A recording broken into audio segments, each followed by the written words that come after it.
Assalamualaikum Kiai. Waalaikumsalam. Sehat Kiai? Alhamdulillah. Alhamdulillah. Kayaknya belakangan ini semakin viral Kiai. Viral apa spiral? Apalagi bila kita ngobrolin tentang apakah Imam Al-Ghazali itu Hujjatul Islam atau bukan. Itu yang saya lihat di medsos Kiai. Tapi kali ini kita tidak ngobrolin tentang Al-Ghazali. Yang kita obrolin adalah seputar isu-isu fikih yang belakangan ini marak. Salah satunya adalah bagaimana bila orang menggunakan alat kontrasepsi secara permanen dalam rangka untuk mencegah kehamilan atau tidak memiliki keturunan. Begitu, Kiai. Saya minta penjelasan lebih dulu. Kontrasepsi itu apa artinya? Alat yang digunakan agar ia tidak memiliki keturunan secara permanen. Misalnya kalau KB itu kan ada istilahnya mengatur kehamilan, Kiai. Lah kalau ini ya memang dikehendaki, dirancang untuk tidak memiliki keturunan. Ini artinya bahwa kontrasepsi itu ada yang sifatnya permanen, ada yang temporal. Yang temporal, tidak permanen, betul. Nah, secara fikih Islam ada perbedaan di bidang hukum antara kontrasepsi yang bersifat permanen dan kontrasepsi yang tidak permanen, betul, temporal. Kalau kontrasepsi yang temporal itu diperkenankan karena tujuannya adalah untuk mengatur kelahiran. Mengatur kelahiran. Memang kadang-kadang kelahiran itu kan perlu diatur.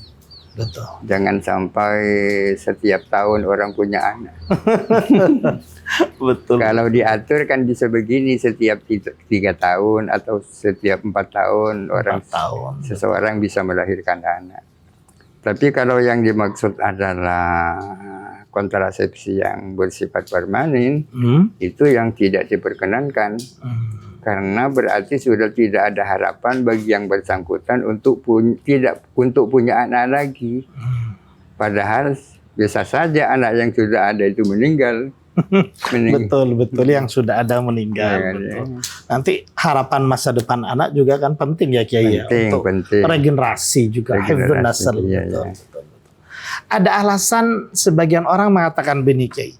Kalau populasi penduduk kita ini sudah banyak, mata pencaharian ternyata juga sulit untuk dicari pekerjaan, apakah itu tidak nilai efektif tadi tahdidun nasl itu untuk mencegah adanya kemiskinan itu, Kiai? Karena dianggapnya banyak anak justru bukan banyak rezeki, banyak angka kemiskinan. Begitu. Artinya dengan alasan apapun, kalau yang sifatnya tahdidun nasl, yakni kontrasepsi yang bersifat permanen itu tidak boleh.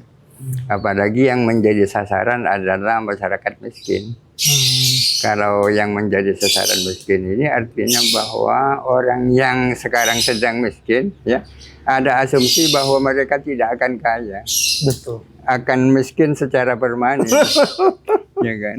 Padahal belum tentu begitu ya. Belum tentu. Orang yang sekarang miskin bisa saja beberapa tahun, 5 tahun yang akan datang bisa lagi tidak miskin. Ya. Kalau begitu, apakah ini masuk pada keumuman ayat wala taqtulu auladakum khasyata imlaq?